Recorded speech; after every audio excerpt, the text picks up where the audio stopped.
Esse é um evento que é um evento, né?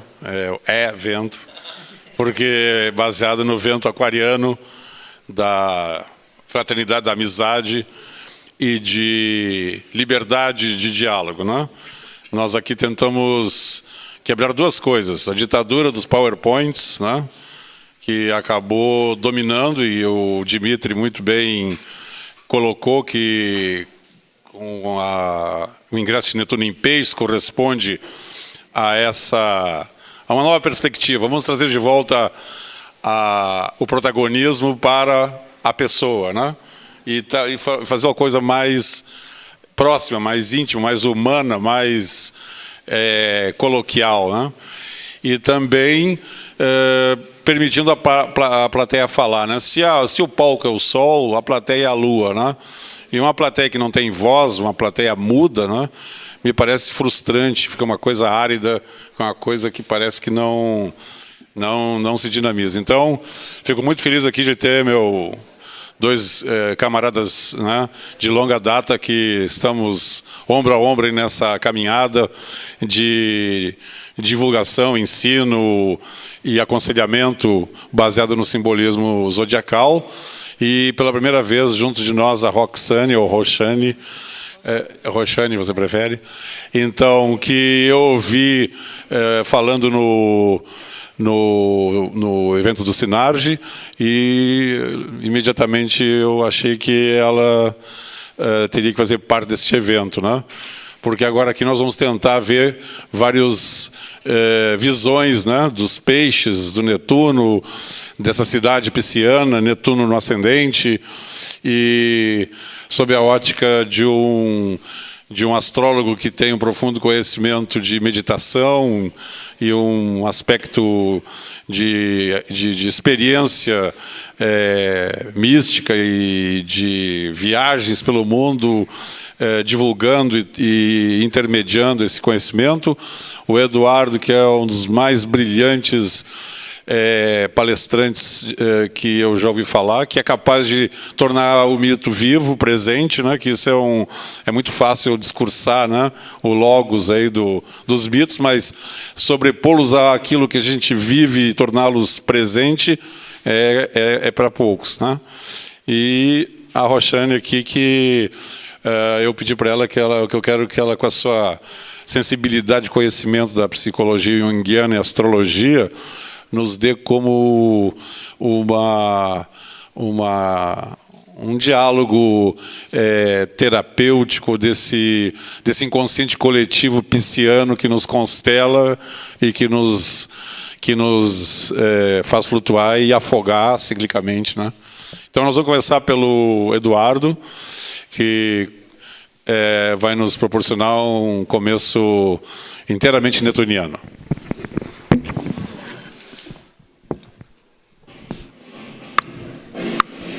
Tá já? Bom, primeiro eu queria brindar todo mundo aqui com um filme que é a mais presença marcante de Vênus com Netuno.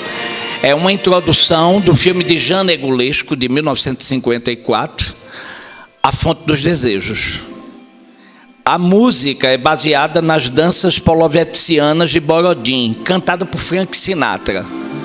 Um escândalo. O filme foi feito por uma palestra minha do ano passado. Foi feito em 54, por uma palestra que eu dei em 2011. Vamos lá.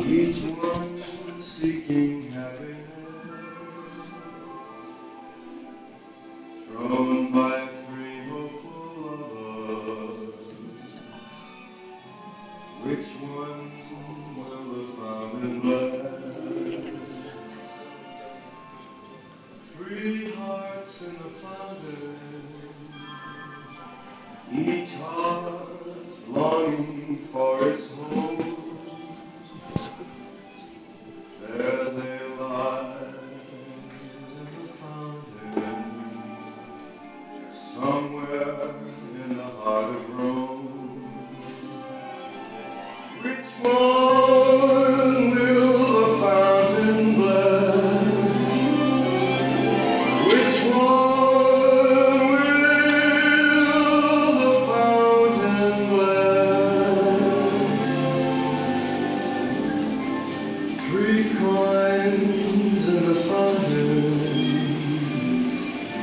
through the ripples, how they shine.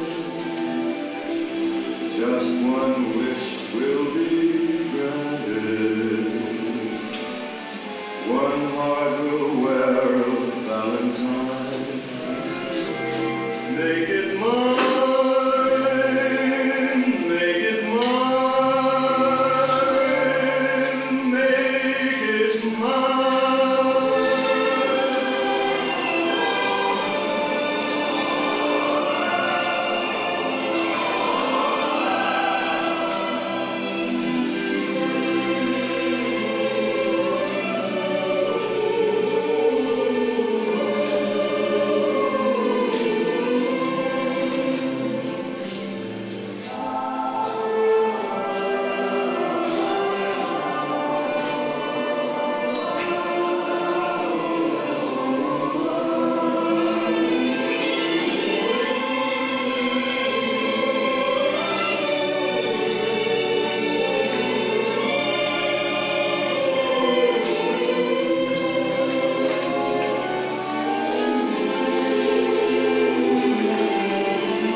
Então, Netuno é quem faz brotar as fontes. É uma das suas... Ele também comanda as ondas, acalma as tempestades.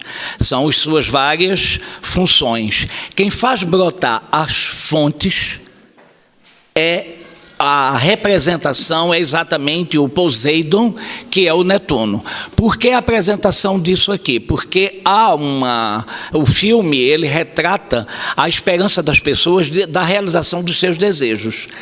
E só 2 moedas são atiradas, apesar de ser 3 crowns, só 2 são verdadeiramente atiradas. E essa é a relação entre Vênus e Netuno. Não vamos começar o mito por aí. Porque Netuno é quem vai interceder a Vulcano para a liberação de um castigo que é imposto sobretudo a Vênus e a Marte, mas sobretudo a Vênus. Agora, antes eu queria fazer um parênteses para fazer um registro histórico aqui. É que a minha primeira palestra pública no Rio de Janeiro aconteceu em 1983. Já fizemos 29 anos. Foi no dia 20 de janeiro de 83, no Centro Educacional da Lagoa. Foi promovido pela antiga Sarge, que tinha, não era o Sinarge, era Sarge. E Antônio Carlos Rares era o vice-presidente. Tinha me conhecido 2 anos antes em São Paulo, no Augusta Boulevard, e gentilmente, ao saber que eu era astrólogo de Recife, me chamou para a composição da mesa. E depois lembrou-se que eu tinha um trabalho já especializado, inclusive em mito, e me chamou. Mas o registro que eu quero fazer é que os astrólogos foram, dessa vez agora, as pessoas que vieram de fora estão todas hospedadas no Hotel Ibis. Uma maravilha, porque a gente se encontra no café, nos encontramos, se quisermos sair, na saída, na entrada, gerou um clima muito interessante. E vocês não sabem como a coisa se repete, apesar de Saturno ainda não ter voltado ao ponto original, mas está pertinho. Nesse primeiro evento, eu acho que ele está esquecido. A primeira mulher dele tinha um apartamento, os sogros tinham um apartamento em Ipanema, muito grande, Não é que ele chamou todos os astrólogos para ficarem num apartamento.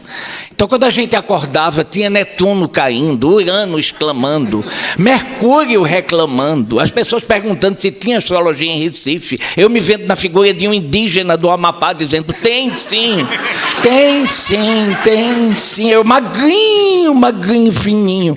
A minha palestra foi Eros e Psique. Foi um escândalo. Foi muito boa por causa do desenvolvimento do mito, como eu falei. E criou-se um vínculo muito grande por todo mundo estar dentro daquele apartamento em Ipanema. Está lembrado agora, né? Eu queria fazer esse registro porque as coisas se repetiram e estamos hospedados agora em frente a uma catedral presbiteriana e ao longo dos arcos da Lapa, todos eles. E é muito importante esse encontro também. Mas, enfim, voltando à história de Vênus e Marte, presente em ambos os mapas, no da descoberta e no da fundação da cidade do Rio de Janeiro. E, é claro, para uma pessoa de fora, quando ela chega aqui, eu sou de uma cidade que é marítima, como a do Rio de Janeiro, e também que tem aspectos muito bonitos, sobretudo Olinda, que tem relevo. Recife é uma cidade plana, mas que tem relevo. Mas as primeiras vezes que eu vim para o Rio de Janeiro, o que me entusiasmava, além da beleza natural, do patrimônio da paisagem, era a afetividade também entre as pessoas.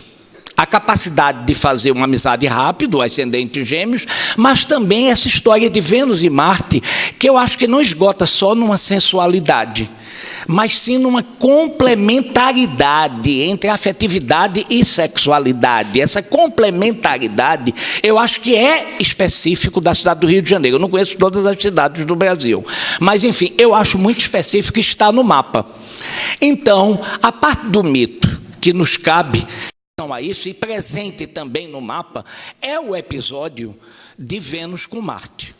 Tem vários. Tem, inclusive, a Vênus vitoriosa, quando ela pega as armas na mão, porque Marte não cedia a ninguém, excetuando quando estava com Vênus. Ele depunha as armas e se afagava nos braços dela. As histórias de Vênus são todas hilárias. A começar do nascimento. Porque quando Saturno castra Urano, os testículos geram as eríneas, ou as fúrias. E o primeiro jato, caindo na espuma do mar, em grego afros, gera uma concha imensa de madrepérola. Ela nasce por inteira, como a grande pérola, já nua e absurdamente problemática, porque tem uma fila de seguidores seguindo atrás. Vai a macharia e a baixaria também atrás dela. É o que a Dercy Gonçalves chamava de a perseguida, né? Bom, aí vai, quando ela chega no Olimpo, exatamente. Quando ela chega no Olimpo é um problema, porque todos os deuses, todos, sem exceção, querem transar com Vênus.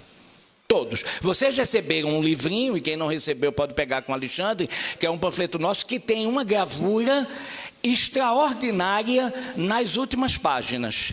É o pânico afetivo da ligeirinha. É Pan querendo botar nas coxas de Vênus, ligeiramente, assim, rapidinho, ela tira a sandália e dá de sandália nele. Eu comprei o pôster. Eu comprei no All Poster do Canadá, porque eu digo, não, isso aí a gente tem que ter em casa. Eu não conhecia porque eu tive que fazer uma pesquisa, aí eu digo, não, isso aí eu tenho que ter, porque Vênus tirar a sandália. E Cupido afasta ela, simplesmente a afasta. Bom, como Vênus era problemática, Júpiter resolveu casá-la com alguém que não tivesse, aparentemente, problemas para casar. Júpiter tinha um filho com Juno, que era coxo, é o ferreiro real, o Hefastos, o Vulcano, que foi abandonado pela mãe de tão feio que ele era, e depois, quando ele dá numa briga razão a Júpiter, razão a Juno, o pai joga ele longe e ele fica coxo. Mas ele é o ferreiro real. Ele fazia coisas incríveis, ele fazia cadeiras que iam sozinhas para a Assembleia. É ótimo que a gente não precisava de votar, mandava cadeira. Aí tem eleição, a gente manda cadeira, não é? Seria engraçado, as cadeiras voltando, né? Quer dizer, é o boneco de mola, então ele fez aquilo. Bom, para resumir, Vênus olha desce na oficina de Vulcano, aquela oficina mecânica, cheia de óleo e de peças e de parafusos. Ela olha assim, faz isso. Eu vou casar com isso, Eu não acredito, mas casou com Vulcano. Não deu 72 horas, começaram a se insinuarem às pessoas. E para Vênus pouco importa. Se é casado, no papel ou fora do papel, para ela pouco importa. O que importa é a sedução. E apareceram vários pretendentes, inclusive Pan, mas ela deu de sandália e livrou-se de Pan, que é o pânico afetivo da ligeirinha. Chama o pânico afetivo da ligeirinha. Essa gravura aí, não podem perder. E é um conjunto grego, hein? É do estatuário grego essa daí, não é moderna não. Aí o que é que acontece? Simplesmente, 2 ficaram no páreo até o final. Apolo, cabelos cacheados, tocava lira, comandava as músicas, músico extraordinário, o deus da luz, o sol, a beleza, a torcida toda e toda a aposta britânica e do alto do Tamandaré, 2 apostavam em Apolo, porque do outro lado quem era? Marte, um estiva de Cais do Porto, todo duro. Quer dizer, um brutamontes, adivinhem quem ela prefere. Marte. O Sol fica com ciúmes e vai cabuetar, aqui tem cabuetar, e vai dedurar para Netuno, para Vulcano, dizer, olha, sua mulher está transando com Marte. E Vulcano disse, deixa estar.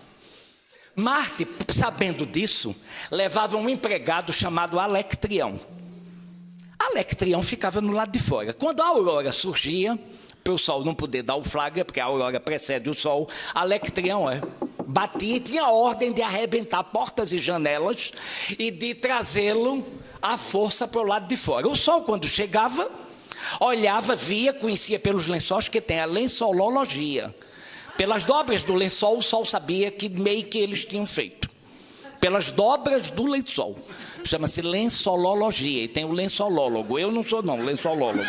Mas Apolo é lençolólogo. Pelas dobras ele sabia, mas não podia provar.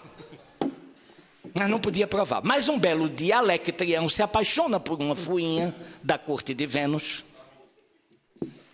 e vai ter as práticas dele, e ainda bebe. Esquece de avisar. Chega a aurora, vê, conta para o Sol vê e dispara Vulcano. Vulcano já tinha preparado uma teia com fios de ouro invisíveis e tece em torno. E para piorar, que ninguém entende, Vulcano chama todos os deuses para testemunhar a sua própria chifradurice. Chamou todos, e todos vão mangar. Mercúrio, mangar é mais do que curtir, menos do que gozar e quase como debochar. Não se repete. Mangar, só tem em Recife, no Belém do Pará e em Portugal. Em Fortaleza também tem, pronto. Então é mangar. Então todos mangando, inclusive Mercúrio diz, eu bem que gostaria de estar naquele lugar.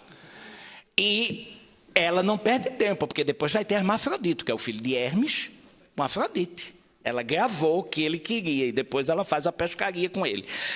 Resultado, todos os deuses mangam dela. Júpiter, as deusas não vão por solidariedade ao feminismo, ultrajado. As deusas não vão, mas os deuses vão. E só depois de muito implorar é que Netuno, olha onde entra Netuno, consegue convencer Vulcano a retirar o fio que só ele poderia abrir.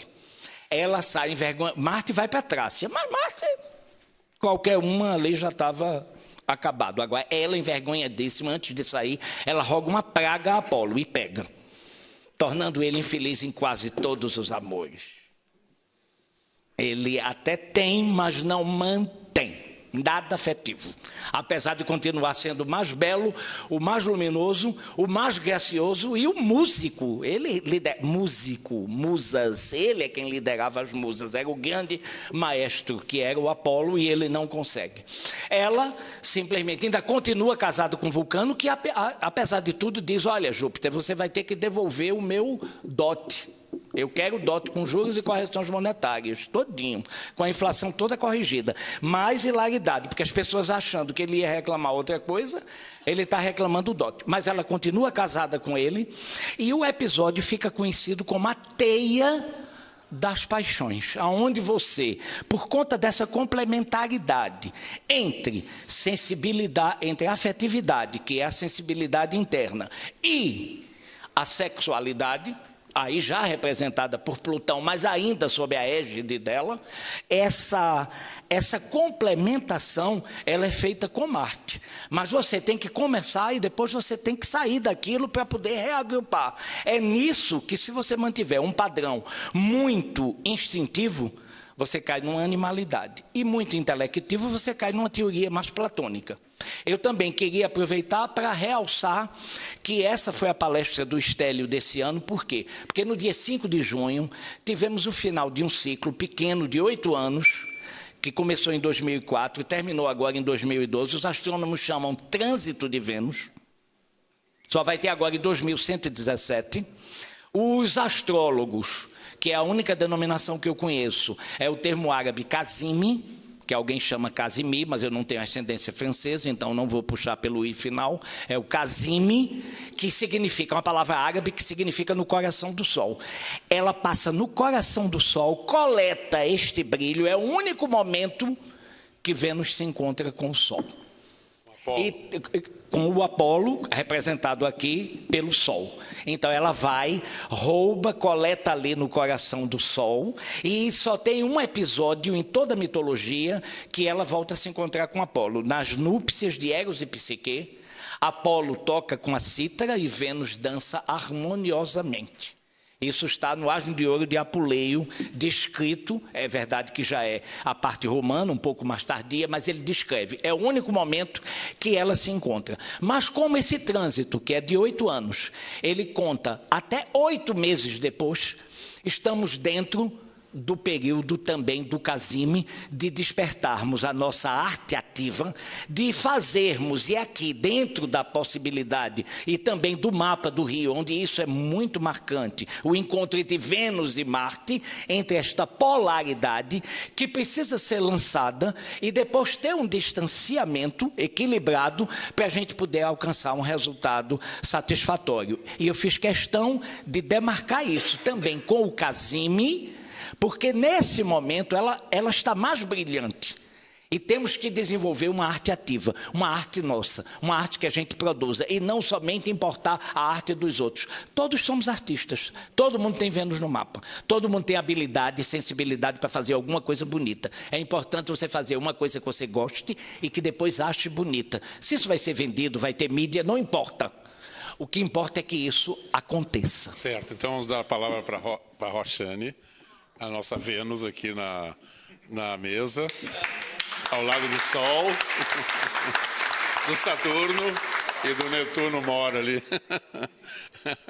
Bom, gente, quando o Bola decidiu me chamar para compor aqui a mesa do lado dos colegas, eu pensei em trazer algo realmente bem netuniano, no sentido de propor para vocês um fluxo de consciência. Então, a gente vai falar aqui um pouco de forma bem pisciana, e quando a gente fala de peixes, a gente não sabe bem para onde é que vai, mas o meu ponto de partida, que eu queria, assim, é um ponto que eu gostaria de deixar claro, é uma visão da psicologia diferente, psicologia junguiana. Eu sei que muitos de vocês aqui, astrólogos que estão aqui, têm uma visão da astrologia e da psicologia junguiana mais clássica.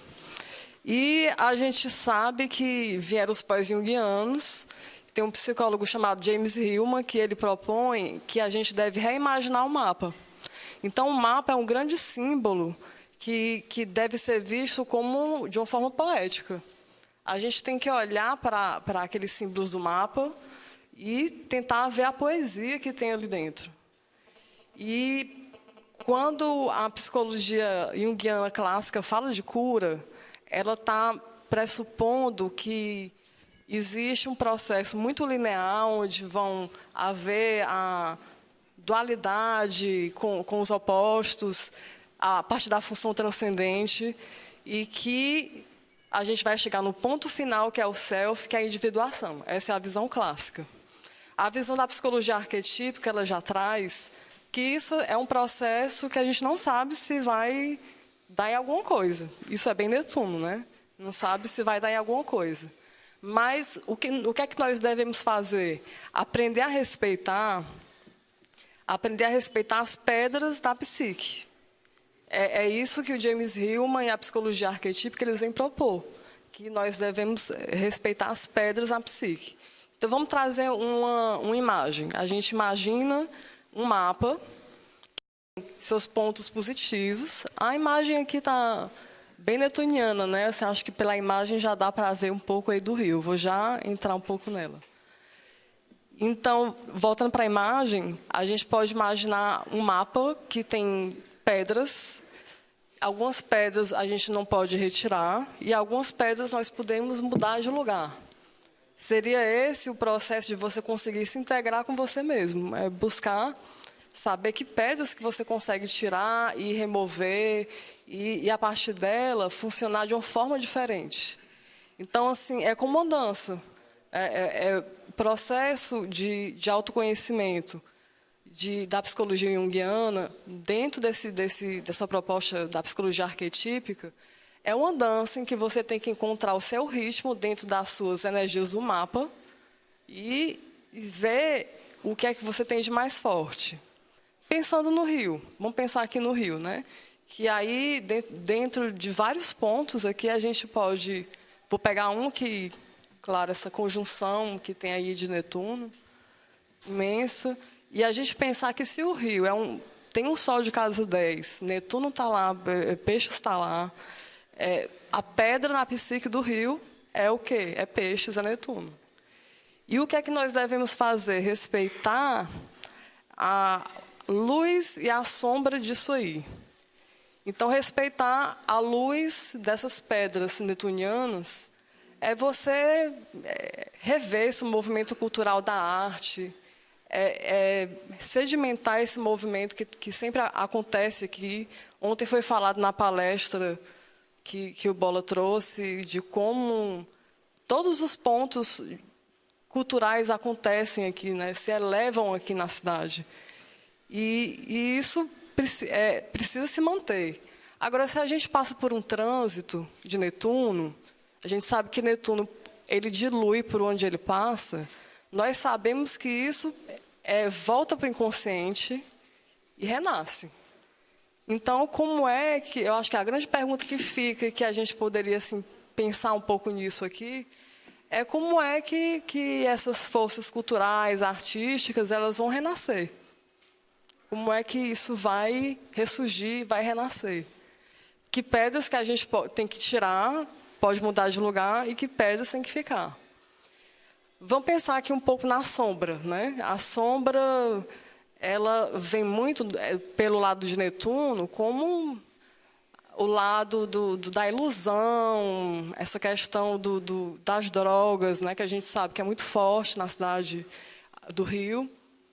Em outras também, né? Parece que todas as cidades que ficam próximas ao mar, Fortaleza, a gente vê também que tem um crescimento disso. Eu não sei como é que é em Recife, como é. Mas lá em Fortaleza está bem grande isso. E que aí seria talvez uma pedra que a gente poderia tentar mudar de lugar.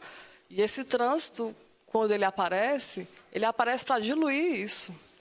Diluir e fazer com que o carioca repense, né? Porque tem tanto potencial aí e, de repente, está precisando de uma reunião disso. Vem o mar passa por cima dessas coisas e a gente vai tentando encontrar outros lugares.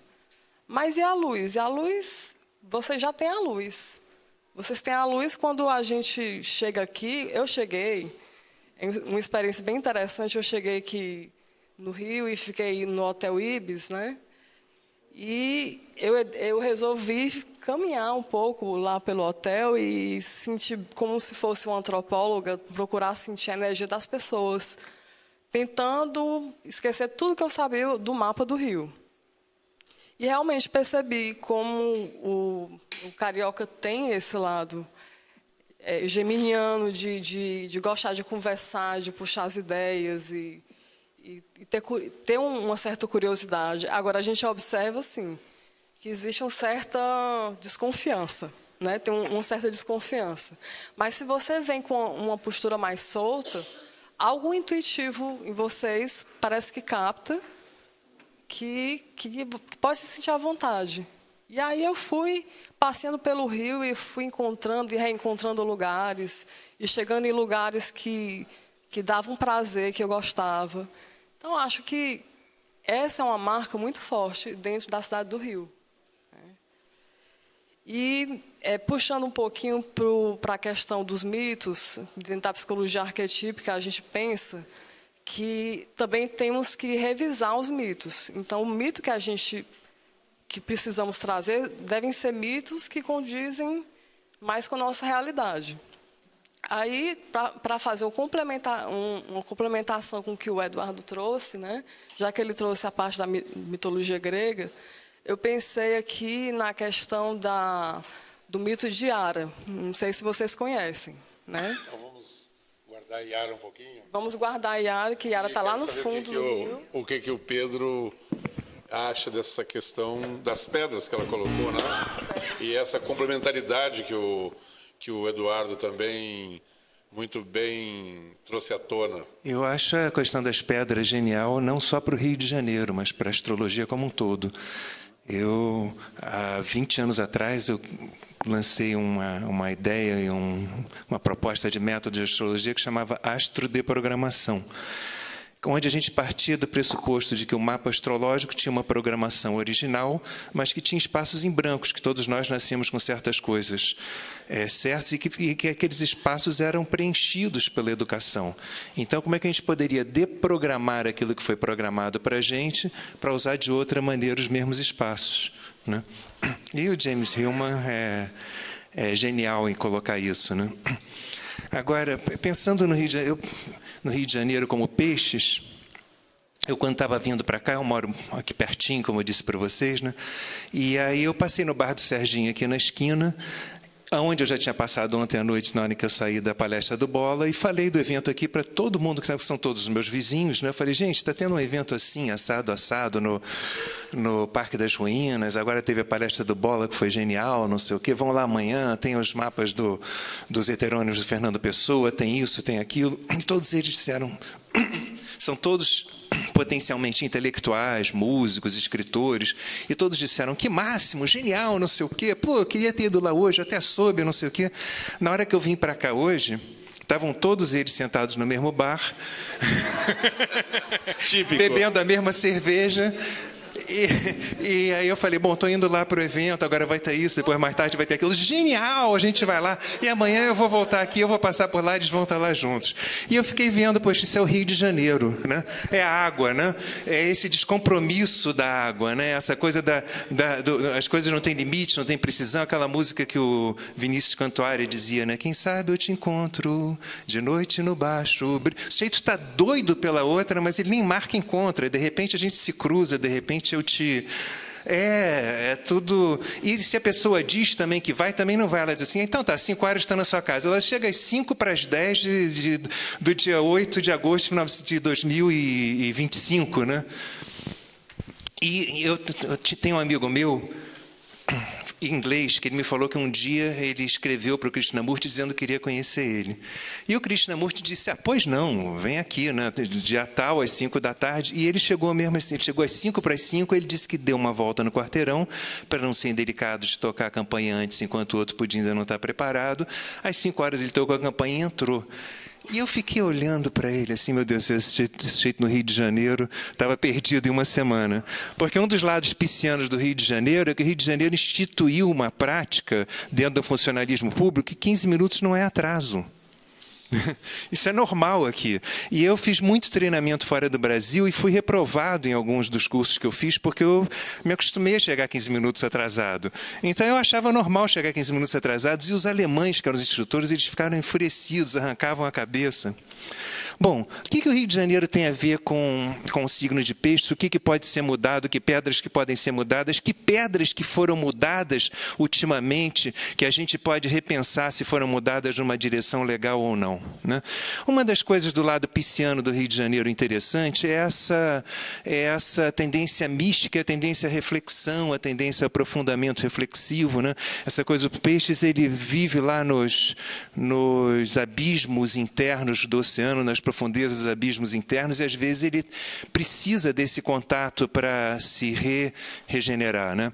Então eu me lembro quando eu era garoto, o Rio de Janeiro tinha um Réveillon mais místico do mundo, né? Enquanto em todo lugar do mundo o Réveillon era você sair para uma festa externa e se curtir, no Rio de Janeiro o Réveillon era assim: as pessoas iam para a beira do mar, refletiam sobre o que tinha acontecido aquele ano inteiro com ela, conversavam com Iemanjá, a Deus, como é que se diz, entidade que representava o mar para elas, saíam dali, e aí a praia de Copacabana, de Ipanema, elas ficavam cheias de centros, de gente com atabaque, de centros espíritas, lotada, né? E você saía, pedia um passe, ou seja, uma ajuda para transformar aquilo que você queria ser transformado na sua, que já é uma coisa pisciana também, né? Querer me ajuda aí, né? Me dá um help aí. E aí sim elas saíam para a festa externa. Mas o que diferenciava esse momento de início do ano do Rio de Janeiro para o resto do mundo era justamente que era um momento iniciático, né? Que era um momento de contato com a espiritualidade. Eu acho que isso ainda está dentro da alma do carioca, mas não está mais na prática, não é mais oferecido. Hoje em dia a prefeitura não permite mais, por exemplo, que os ônibus dos centros espíritas eles estacionem, que os caras desçam e que façam os seus terreiros ali. E, no entanto, eu acho que isso ainda é uma coisa extremamente forte. Eu me lembro que no ano 2000, a prefeitura me pediu para segurar uma peteca no Réveillon da Lagoa. Porque o Réveillon da Lagoa, naquele ano, ia ser a Orquestra Tabajara, e, de repente, a Orquestra Tabajara deu um petit lá, disse que não tocava mais, discordou de alguém da prefeitura, e aí eles me chamaram no dia 21 de dezembro, falando assim: Pedro, você não tem uma ideia para salvar isso, não? Eu falei: bom, ano 2000, vamos fazer um negócio que chama Ritos de Passagem. E a gente, em 11 dias, conseguiu botar 360 pessoas. Eu me lembro que eu ligava para os amigos, perguntava assim: para onde é que você vai no Réveillon do ano 2000? Ah, vou para Angra dos Reis. Você ia. Que agora você vai ajudar a gente a transformar aquele Réveillon num Réveillon místico. E com essa simples proposta, eu sei que a gente moveu tanta coisa no Rio de Janeiro. Vários empresários, por exemplo, o Richardson do Vale, era dono daquele exposto Itaipava, na Lagoa, me ligou espontaneamente: Pedro, eu soube desse seu evento, o que eu posso dar para ele? Eu falei: perfeito, você me dá som para as quadras de basquete do coisa. E assim foram outros. Um outro que era dono de uma empresa de turismo, o Pedro da Time Brasil, me ligou e perguntou assim: o que eu posso te dar? Achei genial. E as pessoas foram ligando, e a gente espontaneamente fez um evento grandioso e que ocupou que ocupou 11 quadras de basquete, mas você andava assim pela lagoa, parecia que você estava num Woodstock esotérico, né? Tinha um tocando cítara aqui, outro andando ali. E as pessoas vinham agradecer: cara, obrigado, você está devolvendo uma coisa que é essencial para a gente. Então, acho que isso é uma das pedras que foram mudadas e que podem ser remudadas. Agora, outra das pedras que eu acho que podem ser mudadas no Rio de Janeiro, o Rio de Janeiro tem uma relação com a sensibilidade do Peixes que fez com que ele criasse a música mais simples e mais sofisticada do mundo até hoje. Porque no início do século passado, o Duke Ellington inventou uma opção de coisas geniais dentro da música, que depois o Tom Jobim e os carinhas aqui pegaram e disseram assim: como é que a gente vai, né, como é que a gente vai dar a nossa visão de... E o Duke Ellington, o que ele inventou? Né? Até a época do canto gregoriano, a música era só solo, né? Quer dizer, era uma voz cantando, e a oriental até hoje é assim, e tinha uma base ali acompanhando, né? Tinha uma nota de base, né? Uma nota de bordão que ficava ali. E o cara cantava. Quando o Bach chegou, ele inventou essas coisas geniais da harmonia, de polifonia, de colocar várias vozes tocando ao mesmo tempo, e essa ideia de várias notas fazerem uma sustentação, mas inventou uma harmonia que era muito tonal.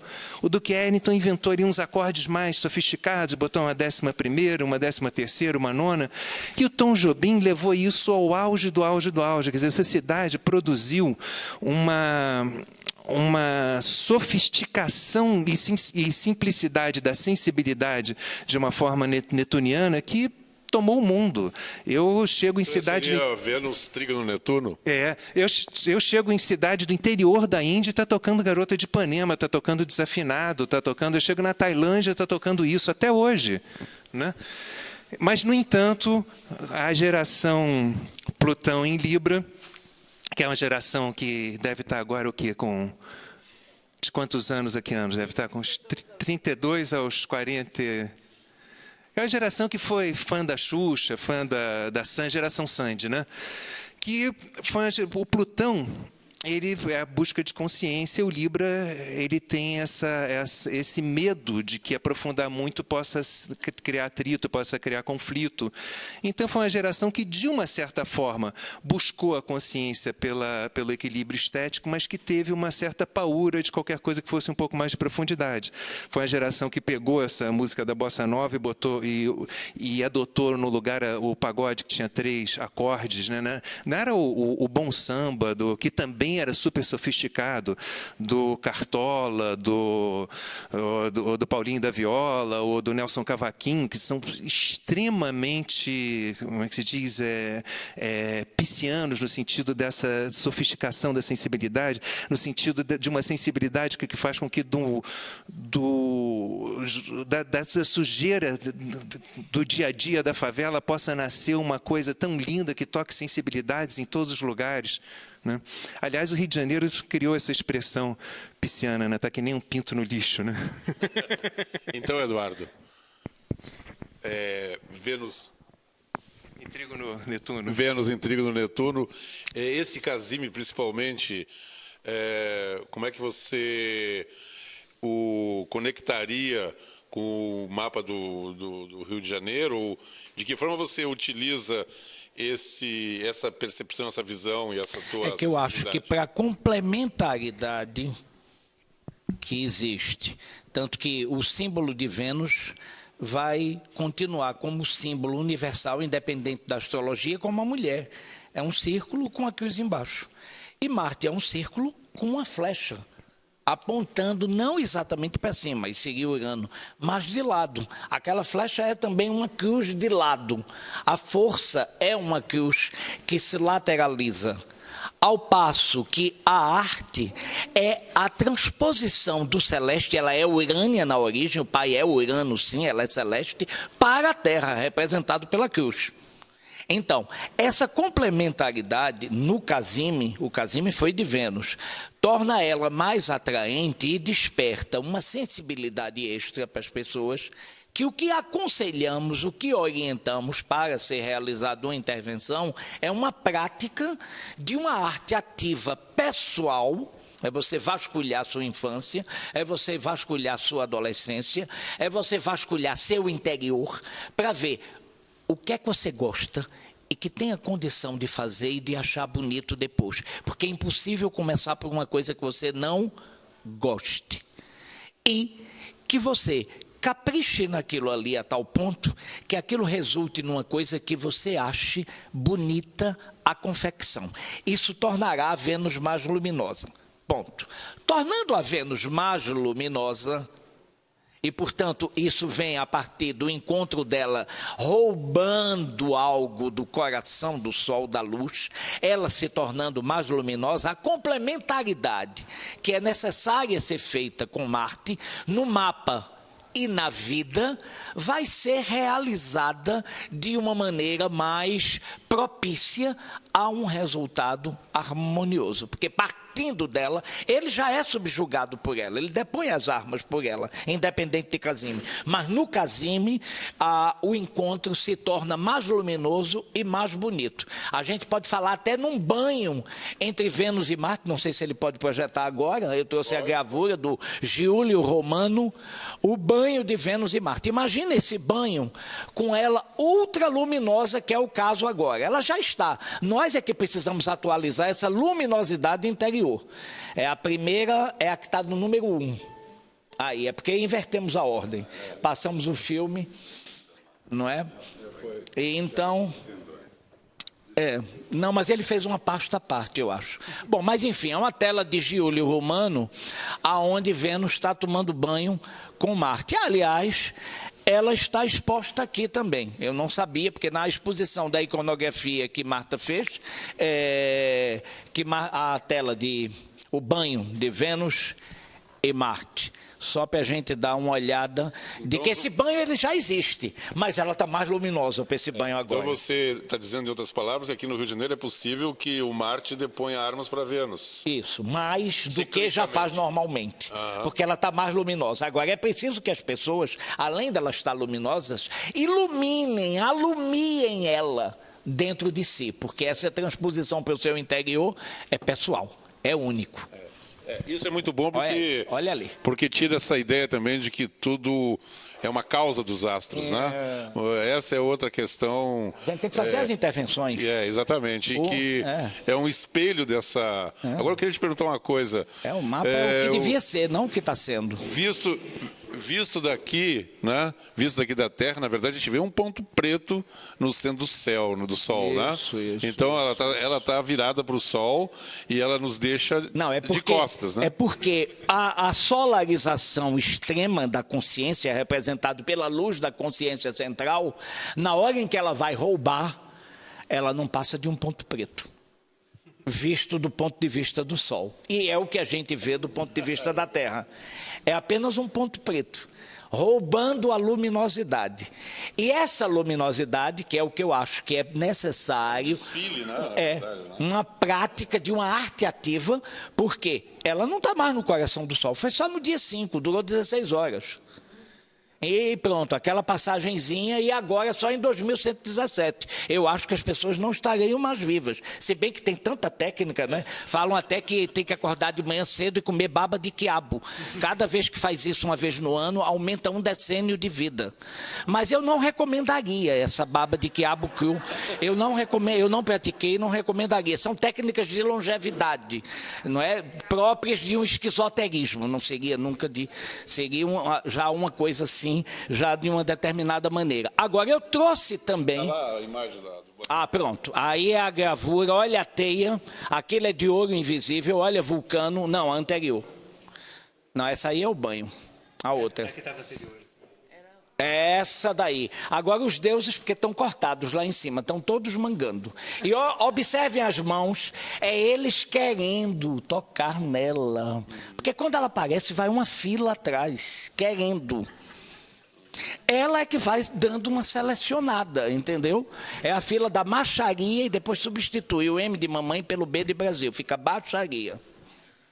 Mas ela tira a sandália, se você tentar práticas escusas, não é? Então, veja, é Vulcano e Netuno é que vai pedir e ela vai aceitar. Esse quadro é do Van Rem. Van é um pintor holandês, H-E-E-M.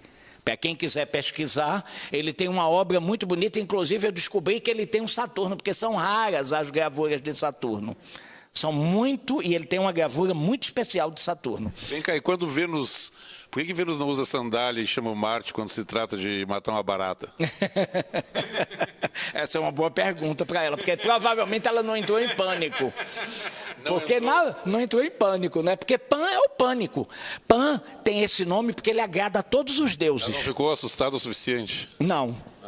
Deve ser isso, né? Calculo que seja isso. O que é que acontece? Pan, quando entra em cena, recebe um dom de todos os deuses. E o nome dele é Pan. Mas ele representa também a força da sexualidade cega. Ele é a sexualidade, ela é a afetividade que desperta uma complementação que chegará na sexualidade. Mas ela não é a sexualidade em estado puro, ela não representa. Então, essa gravura aí, eu acho antológica e tem que ser representada, tem que haver uma transposição dessa imagem para dentro de nós mesmos, que eu acho que é função do astrólogo orientar, conduzir e sugerir intervenções no mapa para que isso seja possível. Tá, mas só pensando aqui um pouquinho, no mapa do Rio, dá essa Vênus e Marte em Aquário, né? Eu acho que ela não pediu para Marte calçar a sandália porque é uma Vênus forte, uma Vênus aquariana é uma mulher, são essas imagens femininas fortes que vão além do tempo, que vão além do seu tempo, que vão romper com padrões e que não estão tão nessa energia delicada, eu penso, feminina, né? Eduardo. É uma Vênus feminina, mas, por outro lado, o Rio de Janeiro é quase que capital do movimento gay sul-americano, né? É, uma Vênus em Aquário insistiu por ano. Né? Então Sagitário, existe uma, além do Peixes dar uma indefinição de direta tudo, do céu, né? existe aqui uma tradição de uma permissão de todos as possibilidades de sexo, né? E Então, enquanto você falava isso da Vênus exatamente, me lembra quando a gente estava pesquisando a sensualidade usando o mapa da Leila Diniz, que ela expressava inclusive isso no que conta a história, quer dizer, não sei se saiu na imprensa, ou dizendo que alguém numa das festas falou assim: ô Leila, você não quer sair comigo? Aí ela falou assim, ela disse não, porque ela era seletiva. Ela falou assim, mas dizem por aí que você transa com todo mundo? Ela falou assim, eu transo com todo mundo. Ela falou assim, Pânico ligeirinho. eu transo com todo mundo, mas não com qualquer um. E acabou a festa pro sujeito lá, porque ela estava a sandália dela, ela estava exercendo o direito de... a Leila dava sandalhada com a língua, né? É que entre os árabes é a maior ofensa que você pode ter, né? Aquela cena do Bush, né? Levando o sapato, né? É fenomenal, né? Aquela é masculina, aquela é de Marte. E a de Vênus é a cidade mesmo. Ela não joga. Vai completar alguma coisa?